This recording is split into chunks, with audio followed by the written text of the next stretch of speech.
Today on Unpacked. Have you had your eggs checked? Your egg levels checked? And I just said, no, of course not. I'm sure I'll be okay.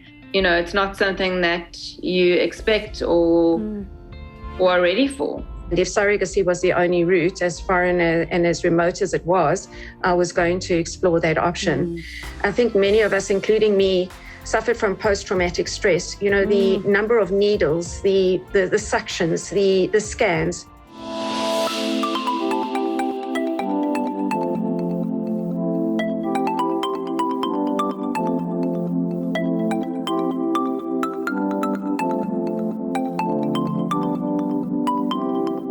Some women struggle with fertility and opt to use a surrogate to conceive. Both of our guests are here to share their stories. Let's unpack. Robynne Friedman is an attorney whose journey to conception was challenging for her and her husband. After a decade of battling to have children, the couple eventually sought alternative means, including surrogacy, and are now the parents of 3 children. It was after a conversation with a stranger about the health of her eggs that Ballito-based Jo Hall found out that the only way she would be able to carry would be through surrogacy. After several failed attempts and trials and tribulations in between, she is now the mother of 3. These are their stories. Let's unpack. Joining us via videocon, we have Jo. Welcome to the show, Jo. Thanks, Lebo. And we also have Robynne. Robynne, welcome to the show. Thank you so much for joining us. Thank you for having me, Lebo. Jo, I'm going to start with you. At what point did you actually realize and discover that you have some fertility issues, and what are those issues? So it was truly by coincidence. I was very into my career and I wasn't thinking of having kids at all. I just thought it was obviously going to happen at some stage. And I was just having a pedicure and the lady next to me was in tears and I asked her what was wrong. And she said that she had just found out that her fertility treatment had failed. And I was asking her about it and she said to me, have you had your eggs checked? Your egg levels checked? And I just said, no, of course not. I'm sure I'll be okay. And she said, no, you've got to get that tested. How old are you? And I was in my 30s, late 30s. And she said, well, how do you know they're going to be okay? And I said, I'm sure they will be. I actually had some problems with endometriosis, which is quite a common condition, but I just never thought that would affect fertility. And she said, book an appointment. And she gave me the number of a fertility clinic. And I went into the car park and I booked an appointment and had some blood tests done. And that alerted me to the fact that I was not okay at all in terms of fertility. And I was going to have some serious problems ahead. I had bad egg quality and a few amount of eggs left.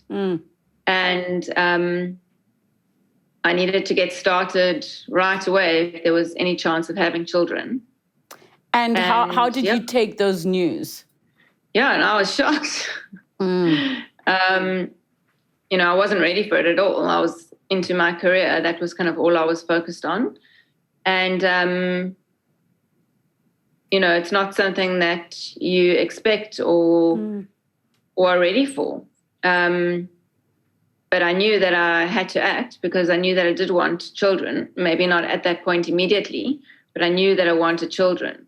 And furthermore, when I went to see the doctor at the fertility clinic, I suffer from migraines, which is it's a chronic condition and it's been for 22 years. So that further added to the fact that I wouldn't be able to take my prophylactic treatment or any acute medicine if I were to fall pregnant. So that migraine disorder, coupled with the fact that I'd had problems with endometriosis, meant that not only did I need to look at freezing some embryos, harvesting eggs and freezing embryos, but I also needed to look at finding a surrogate if this was ever going to happen. And at the time, So- were you in a relationship? Yeah. So that helped.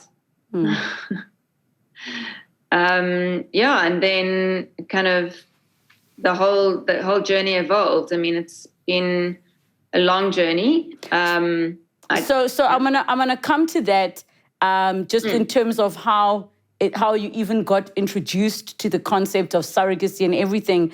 But I'd like to find out from you, Robynne, how did you discover that you had issues with fertility?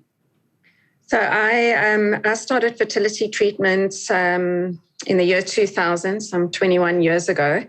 My husband and I at the time were just not falling pregnant. And after a year, Magani referred me on to a fertility clinic. And I went on having many failed in vitro fertilization treatments. I had, over a 10-year period, 8 failed IVF treatments. And I started exploring surrogacy about 19 years ago because with all the fertility treatment I was having, it acted as a precursor for an autoimmune condition, which became quite serious. And I then consulted with medical experts, and they said it would be best for me not to carry my own pregnancy. And about 19 years ago, I was the only other person I'd ever heard of other than the grandmom in Zanin who had done a surrogacy for her daughter. The fertility clinic that I was at the time had never performed any surrogacy treatment on a surrogate before. So I was kind of the new experiment. And what do you mean? What do you mean by performing surrogacy treatment? And maybe take us back to how that journey happened. Of you discover that you're struggling to fall pregnant with your partner. You get advised that it's probably not going to be a great idea for you to carry. And then how are you introduced to the concept of surrogacy? Because we know it's not really spoken much about. And what is that surrogacy treatment that you then went on? So after I received a diagnosis of the autoimmune condition, I was actually quite petrified of becoming pregnant. And my husband and I were desperate to be parents. We had always looked after nieces and nephews, and my husband at the time was very involved with children and children's sports, and it was just something that we were both passionate about. And I don't even know how, it wasn't even suggested to me at the time by the fertility clinic that I explore the roots of surrogacy, but it just kind of popped into my head one day, and I suggested to the doctors, I said, what about using a surrogate mother, which was such a foreign concept to everybody at the time. But fortunately, I don't know, I was actually thinking today how it ever entered my mind, but it just occurred to me that if I was going to have a child, I was going to do everything in my power imaginable to become a mom. And if surrogacy was the only route, as foreign and as remote as it was, I was going to explore that option. And what I then did was I suggested it to the fertility clinic, and they thought about it and started doing their own research on how to do the treatment on the surrogate mother, which in effect is actually the same, because whether I'm doing the treatment or whether the surrogate is doing the treatment, it's just a question of aligning my cycle to take out my eggs and then fertilizing the embryos and having her on standby and ready to receive my embryos. So let's just clarify for all of the viewers, because you are speaking about treatment. I want us to explain in detail what we're talking about. In essence, we're talking about hormone treatment that prepares the body. And in the case of if they're using your own eggs, they would be fertilized. So just explain all of that so that the viewers can understand when you say treatment, what you mean. Okay, so today the term of treatment is called artificial fertilization treatment. It means that a woman's body is artificially treated with hormones. So generally a woman in my position and in Joe's position have to undergo artificial fertilization treatment. This means that our bodies are artificially stimulated with a series of hormones to maximize our own egg production. And this is in a case where we're assuming that women like us can produce our own eggs. Yes. We first try with our own eggs, and after undergoing numerous series of injections of hormones, mainly progesterone, estrogen, a treatment to maximize the egg production. You will then undergo regular scans to see how many follicles, egg follicles you have in your ovaries. And you go for scans approximately every 3 to 4 days so that the doctors can monitor the growth of your eggs. And when the doctors feel that you are ready to release all of your eggs, you are then taken into theatre and a mild sedative is applied to you. And the doctors then literally suck the eggs out of the ovaries, and that's called your egg harvesting or egg retrieval process. Those eggs are then taken out of your body and taken to the laboratory of the fertility clinic where, and I'm sure you've all heard the Petri dish story where babies are conceived in a Petri dish, where your eggs and your partner's sperm are then fertilized in a Petri dish. And then the embryos are grown and monitored on a daily basis. Some embryos will die off very early on in the process. And the stronger embryos will hopefully progress to an advanced stage, which we call a blastocyst stage. And this is normally the ideal embryo structure to be implanted in a surrogate mother. So basically that process, just so that we are all on the same page and understanding, that process is the treatment that you were on that continuously failed. You had the failed attempts in that either the embryos died or what was it that happened in your case before sharing with us what happens in the case of having a surrogate? So generally, yes, that's 100% correct. So I had very poor quality eggs from the beginning, even though I was only 29 at the time that I started my fertility treatment. My egg production and quality was extremely poor. We had maybe after 8 in vitro fertilization treatments, I probably was able to only transfer about 4 embryos into my own uterus. And all of these attempts failed. I was never, ever able to get a positive pregnancy in 10 years of treatment. Okay. No, that makes complete sense. So now let me come back to you, Jo. In your story then, at what point did you now say, okay, cool, there's this thing called surrogacy that I'm going to try and this is how I'm going to do it? Well, for me, when I went to the fertility clinic, and they said to me, you've got some problems and you're going to need to, start harvesting and making some embryos and freezing them. When I told them about my migraine condition combined with the endometriosis, they recommended that I call Robynne. And it was Robynne that told me all about the surrogacy. And what the options were. And I saw Robynne initially, and then it sounded like quite a lot, and I left it. And then I got my head around it, and I went back to Robynne. And that's how the journey for my first child started. And we had a journey there, and then I went back to Robynne 1 or 2 years later, and then had another separate journey for my twins. And we're going to get into the part of the fact that you have 3 children. Robynne, so for you, at that time you were saying the fertility clinic that you were going to, they had never done this before. So now explain to us how you got to the process of finding a surrogate. How did you look for a surrogate to it then being great, the surrogate needs to come into the picture, and then having the conversation around whose eggs are being used? Sure. So at the time, I just applied logic. I didn't really know how to find a surrogate. And I just started speaking to absolutely everybody that I knew that came across my path. I decided that I wasn't going to have any shame in this. It wasn't my fault, and I needed to talk about it. I also felt that by talking about it, it would also be part of my own healing process, because one needs to mourn the fact that you're not going to be able to carry your own children. And I also had a very strong possibility that I wasn't going to be able to use my own genetic material. And that was very painful for me to get through. So at the time I was working, I was working at a law firm. And I was very close to the staff at the firm, and the bookkeeper or accountant at our offices introduced me to her daughter. She had told her daughter my story, and her daughter, who was a mother of 2 children at the time, came in and met me, and she said, look, I would really like to help you. You have a wonderful relationship with my mom, and it would be an amazing thing for me to do this for you. And that's how I found my surrogate, just literally by word of mouth.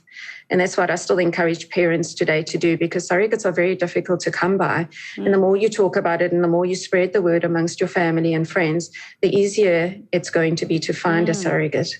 And that's absolutely amazing, because we've actually spoken to a surrogate on the show who she went the agency route, and that's how she found her couple that she carried for. So I think it's beautiful that you had somebody in your life whose daughter said, I would love to do this for you. In the case of yourself, Joe, how did you find your first surrogate?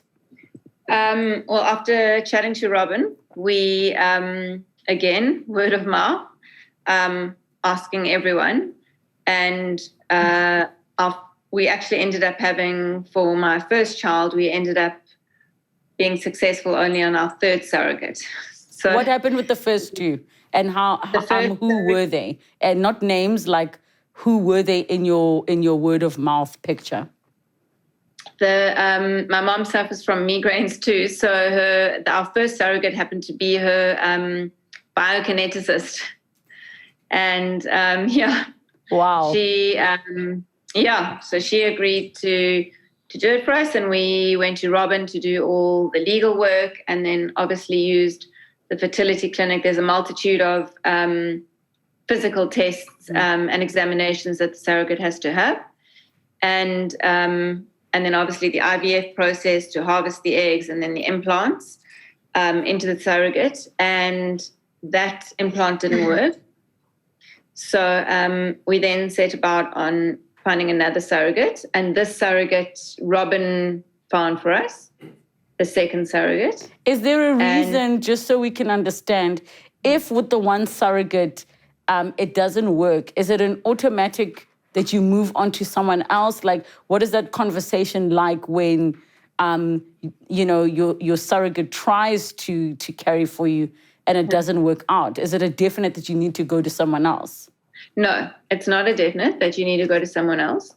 In this case, that surrogate whom the implant had failed for actually just said to us, look, I wanted to give it one try. She was in her 40s. Wow. I wanted to give it one try, but I'm not really up for doing it again. And the doctor actually advised us to perhaps try and find someone younger. So then we found another amazing lady that was willing to do it for us, and through Robynne. And we started all the blood tests and all the examinations, and we got halfway through, and the doctor at the fertility clinic just said to me, look, with the quality of my eggs and the quality of this lady's womb, he just said he would rather hold out and wait for someone who had the absolute perfect womb for me to use kind of like our one bullet on, And actually hearing those words sounds so painful, like, oh, the quality of your womb, the quality of your eggs. Sounds terrible. It's like, I'm listening to that, I'm like, this is awful. It sounds so impersonal. Yes. Yeah. It actually maybe helps to make it sound a bit impersonal when you're actually going through it. So then we decided we didn't want to also put that surrogate through the whole journey, only for it maybe to not work, and also for us to use our embryos that were, we only at that stage had 2 left. And so we then found another surrogate through Robynne. This lady was based in a different city from us, which I also just wanted to mention is important to know that logistically, and you'll see with my twin surrogate as well, where that surrogate and us and the fertility clinic were all in different cities, it still worked. So even with the most difficult of logistics, it can still work. Because I initially panicked thinking she's in a different city. How is this ever going to work? It works. You can get over all of those hurdles. And yeah, that's how we found our third surrogate. And then, yeah, through Robynne, and we went through the whole process, and that's how my son was conceived. Well, just in I think in a nutshell, maybe share with us what that experience was like, because it is your first time having, you know, and I think it's critical, it's your embryo with your partner, with another woman carrying in another city. Like, how do you even deal with that emotionally? Because I just feel like I'd want to be next to her every day, 24/7. Yeah. No, you seriously have to, you've got to let go. In the beginning, you're kind of like, what is she eating for breakfast, lunch, dinner? What is she drinking? I mean, my diet is abysmal. So actually, I think anyone would be healthier than I am. So yes, it probably was a godsend that someone else carried my baby. But you actually have to, you're kind of like that for the first week. And then you realize you're actually going to kill yourself with anxiety unless you take a step back. And it helps also to have a good relationship with your surrogate. So, you know, we would speak kind of every second day. Obviously, there's a lot of trust involved, because the process for the first 3 months, which is obviously that first trimester, which is quite risky, your surrogate has to have an injection every single day at the same time, an intramuscular injection. So you've got to trust that your surrogate's going to do that at the same time. She's not going to forget, you know, kind of you can't keep reminding. You've got to kind of let go at a certain point. But it was difficult because it was twins. And then at 7 weeks, we got a call at 2 a.m. that she was bleeding. And so you're quite far removed and you're in a different city and you can't be there and you don't have a doctor to scan her, and you've just got to let this terrible tragedy or drama unfold while you're on the other side of the phone waiting to see what's going to happen. Are you going to lose both babies? Are you going to lose one? Is everything going to be fine? And she then miscarried one and the other one survived. Wow. So that in itself was, it was, I mean, she was amazing. She did everything she could and kept us informed. But that was really that stands out for me as one of the most stressful times, because you were really helpless. And I think, of course, there are so many dynamics to the relationship and to that part of your journey that you can't even articulate, the number of emotions that, you know, you have this relationship with this person who is basically a stranger but is giving you the greatest gift. Yeah, it was a total stranger. In fact, I always laugh how when Robynne recommends the surrogate for you, you have to make this cold call to a stranger and basically be like, hi, I heard you may carry my baby for me. My name is Joe. Wow. And you just have this total random phone call with a random stranger who's about to do you this life-changing thing for you. And you've got to kind of have a conversation. It's just kind of, it's a bit surreal. But that worked out. And then you've, once the first trimester is over, it gets a bit easier. And how was that delivery? Were you able to be, in the same hospital when the delivery happened? Yeah, you can document all of this. You get a surrogacy motherhood agreement, and it's all agreed up front, which is quite nice. So there's no uncertainty. So you actually agree what will happen on the day, right down to who will be in the room. So your surrogate can say, okay, I'm comfortable with only you being in the room, or you and your husband being in the room. So lucky enough, my surrogate was comfortable with both of us being in the room. And she can choose what birth she wants, whether she wants a natural birth or a Caesar. she chose a Caesar because she was in a different city, and we were lucky she did because we didn't want to miss the birth. So we wanted it to be planned that, we could fly down and be there. And then, we were literally just holding her hand, and she had the Caesar, and then you are given this baby.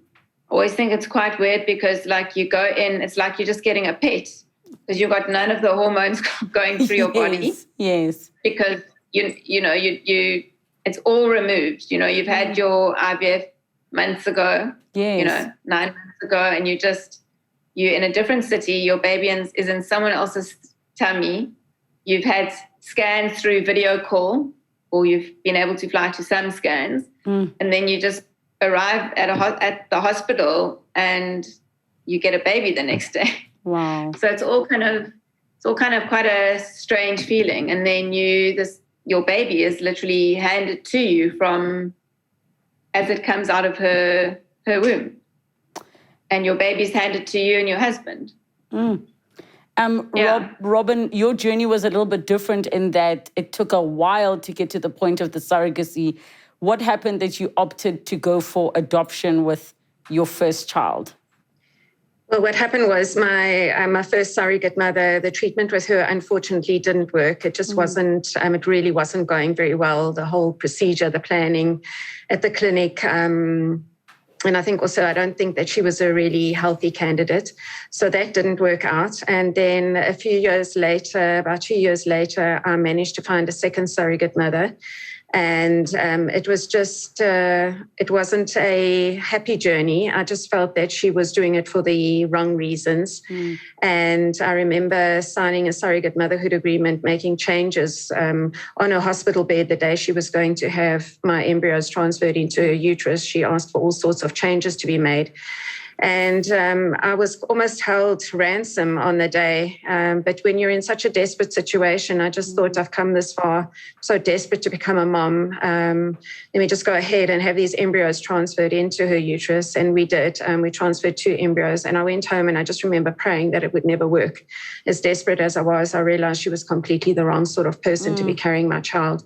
And thank goodness it didn't work with her, because I think it would have been a horrendous experience. And we got a negative pregnancy result. And after that, I was almost, I was adamant at that point in time that I didn't want to go through the surrogacy route again. And I then started exploring the adoption route. And after about a 2-year wait, I received the beautiful news that I was getting my daughter, and I was able to have my daughter literally from birth. And then 2 years later, we adopted our second daughter. Also, I was at the birth with the birth mom during the second adoption. 2 years after I adopted my second daughter, in fact, it was a little bit less than that, a very close friend of mine called me, and she said that she had met the most unbelievable person at her daughter's swimming lesson, who had heard about our story within the community. And she had approached my friend and asked her whether I would look at having a surrogate mother again, because she really wanted to help my husband and I. And she had heard of us via friends of friends. And when I received this phone call, I said to my friend, look, I'm really over this. I have my 2 children. I don't really want to go down the surrogacy route again. And she just said to me, Robynne, you have to meet this girl. This is not somebody that you meet every day. This is somebody really special. And I said to her, okay, I'll meet her for coffee. And the rest was history. I had one coffee meeting with her, and she was the most unbelievable person I think I'd ever met. Kind and generous, and just so willing to gift me with this. She said she had wanted to be a surrogate for as long as she was married, but unfortunately her husband at the time would not allow it. And she said the first thing that happened to her after she got divorced was she had remembered my name, and she wanted to be in touch with me. Wow. And it was almost like a godsend, and we got on incredibly well. My journey with her was absolutely unbelievable. I then moved fertility clinics. I went to a very good clinic who I felt was really looking after us on a not only on an emotional basis, but also they were far more scientific in their treatment structure and had a holistic approach. Our nutrition, our diets were changed. Everything was changed to accommodate another pregnancy. And it just went beautifully from day one. We fell pregnant first time, which was absolutely miraculous, that in 10 years, there was never, ever a hope of a pregnancy. Were these your eggs that were used? Was it your eggs that were used for this pregnancy? So what actually happened, Lebo, was that at this point in time, one thing that I think many women out there can identify with is the invasiveness of the number of treatments that our bodies can actually handle. I think many of us, including me, suffered from post-traumatic stress. The number of needles, the suctions, the scans, it's consistently invasive. It is the most callous process that a woman has to undergo. And I'd had enough. I just couldn't face another IVF treatment. And I said to my doctor, I'm not doing this again. I cannot. I think every one of us going through treatment reach a point where that's our break point. We know that we cannot undergo another IVF process. And I also tell this to all my clients, I let them decide when they're ready, where they will know themselves when they've reached that breaking point where they just cannot do it anymore. And I then chose an egg donor. It was interesting because in those years, egg donors were actually very hard to come by as well, not only surrogates. Today, egg donors are actually very easily obtainable. But in those days, I actually had to share her eggs with another couple. We weren't even told anything about the donor. I didn't know her identity. You still don't really know identities. But we were just so grateful for any woman who would be prepared to hand over her eggs. And I shared her eggs with another couple, and we were very blessed with a first-time pregnancy and a good batch of embryos. I still have frozen embryos at the laboratory, I think about 6 left. And we had this beautiful, seamless pregnancy with my surrogate. She was so protective of us, didn't want to alert us. When she had bleeding, she went to the hospital herself and phoned us afterwards and said, look, I've taken care of it. I didn't want to stress you out. There's nothing to worry about. I had a bleed. And we just had a beautiful journey with her. She was undemanding, completely undemanding, never asked for anything throughout the whole process. And it was just one of those incredible experiences. And my husband and I picked her up early in the morning on the day of the birth. And we were both in the hospital room with her. Fortunately, she lived in Johannesburg, not too far away from us. And we were very involved. In fact, I took my 2 daughters with during the scan so that they could also see their baby brother grow. It was important for them to see how their brother was coming into the world as opposed to their birth story, which was quite different to his. And I know Joe said that, you handed this baby, but I think what happened, our experience was, because we were present with the surrogate, was watching our baby grow through the scans. The bonding was instantaneous. I mean, I just loved him from the moment I saw him on the scan. And because my surrogate was just such an incredible human being, I mean, we loved her and she was almost like part of the family. And we were both in the birthing room on the day that my son was born. And it was quite a very traumatic experience, the whole birth, because very unfortunately for us, after everything we had endured, the clinic did not take into account the varying blood types that were being operational in this whole surrogacy process. There was my husband's blood, there was the surrogate's blood supply, and then there was the egg donor's blood supply. And unfortunately, they were all conflicting, and my son was born extremely ill. He was in ICU for about 8 weeks, and 3 pediatricians later, we finally got a diagnosis, and thank God we were able to sort that problem out. And he came home after about 8 weeks in ICU, and he's 12 years old today, and the most incredible child. So we're very blessed. And that's definitely quite a journey that you've been on. It's a huge journey. And I just think if I can just give any message of advice to any woman struggling with infertility, just don't give up. You've got to just keep batting on. For as long as you are emotionally and financially able to sustain yourself through this process, just find the means just to pick yourself up, pick up the pieces and start again. You might not be able to use your own eggs. You might have to resort to donor eggs. It's not the end of the world. There are fabulous egg donors out there. And I know in many of our cultural communities, particularly amongst our Black communities, it's very difficult to talk about surrogacy. That's okay. You can talk to surrogacy through me or through people who have been through it, and keep it very quiet and just do what needs to be done to become a mother.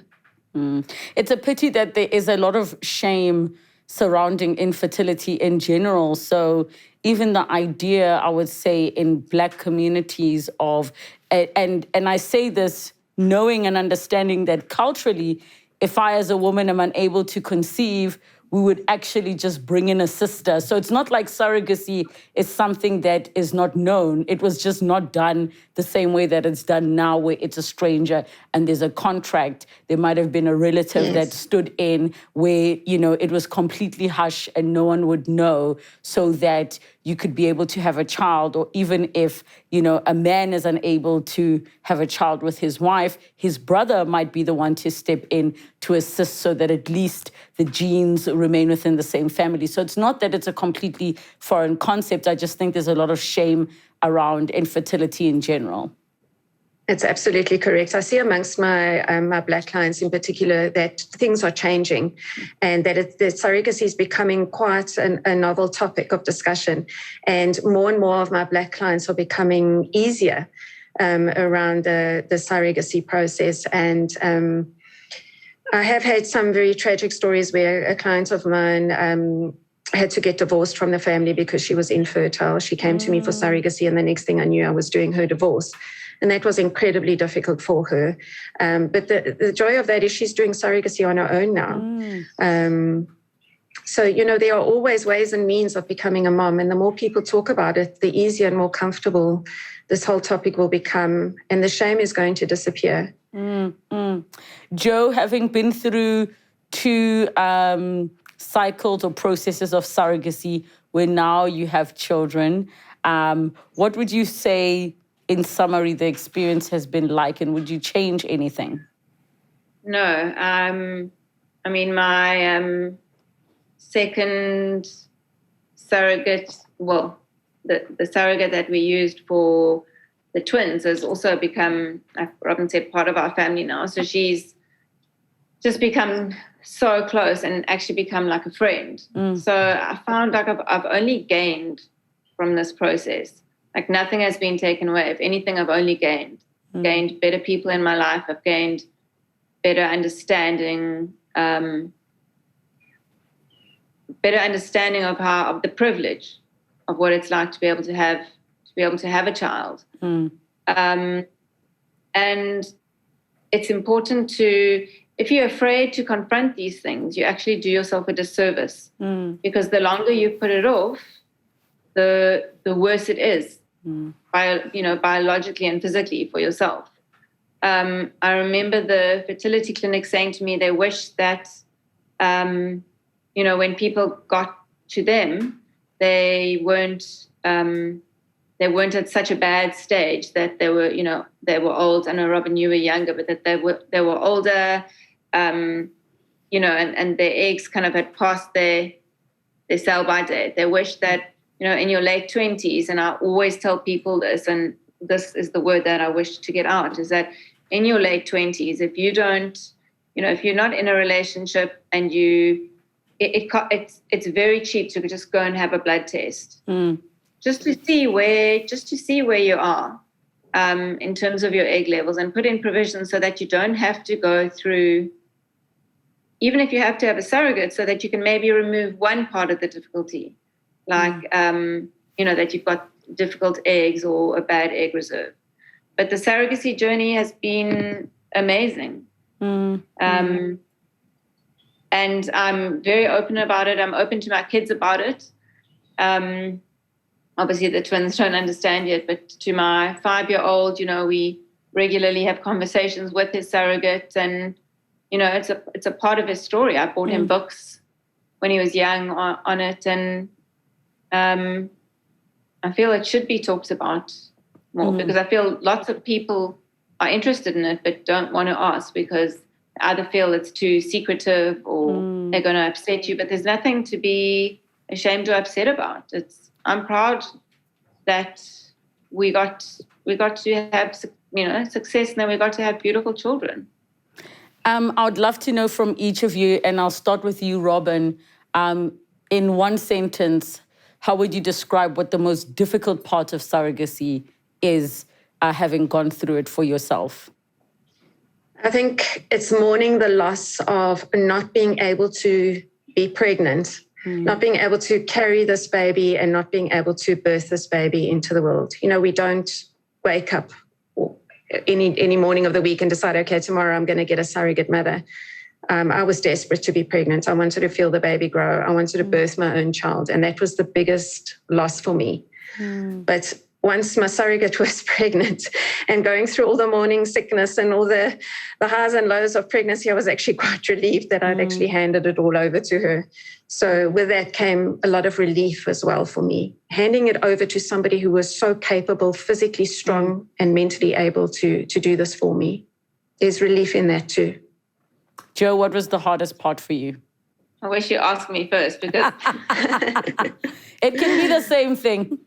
Yeah, I mean, I think for me, there's that feeling of knowing that there's a baby growing inside of you with a heartbeat and that you're actually creating another being inside of you, like knowing that your body can do that and knowing that you there's that thing where you can talk to your child throughout your pregnancy and they get to hear your voice and, you know, you can play music to your child and I don't know, there's just that whole process of your child lived inside of you. I think it's the sadness that you didn't have that. And you can actually, you know, nice to point back at pictures and say, there you were inside my stomach. You know, little things like that. And yeah, I think it's just to not know what that would be like. So, but there, I mean, obviously pros and cons, you know, no morning sickness and all the other things that would come with it. But it is the grieving and you've got to be it's quite a thing to go through to relinquish that control into the hands of a stranger who you don't know. And it's your most precious thing that you're relinquishing control of. The most precious thing. It's like your babies, you know, that you've wanted, you're desperate to have, and it's your babies, and you've got to take a deep breath and say, someone else is going to take them for this journey and birth them and create them, and I've just got to sit back as like a passive bystander and watch it happen. I think it's that for me was the difficult thing. Ladies, thank you so much to the both of you for coming to share your journeys with surrogacy and also the parts that you've spoken about, the infertility that maybe those out there that have never really had to think about because they haven't had to deal with it might be more aware of how painful it is, as you've said, of not getting to have the opportunity of conceiving and carrying all the way to birth. But I'm so happy that you were able to, you know, through your different forms, in the case of yourself, Robynne, adoption and surrogacy, in the case of yourself, Jo, surrogacy, you have your beautiful children. And I think that's the most important part of your stories. Thank you so much for coming through. Thanks. Pleasure. Thanks for having us. The discussion of infertility is not a new one on our show, but I'm hoping us revisiting the subject of surrogacy from the other side, the women who have had to relinquish their dream of being able to carry for themselves and have their own children, gets you aware to the fact that there is a way you can have your child. And yes, we're not writing off the fact that we know it is pricey, but the option is there. So I hope this brings you some hope. Thank you so much for tuning in. Have a good night. Next time on Unpacked. You get attached to people. Yes. And then when they leave, then you have to start from scratch because now there's new people coming in on the ship. So you could fail your medicals and lose everything. Yeah. 3 or 4 days, I was seasick. Yeah. I actually wanted to quit. If you're more reserved, then they will choose a more like older people's ship. If you're more outspoken, then you do the entertainment cruises, which are shorter. Why does this sound like such an expensive exercise? Because it is.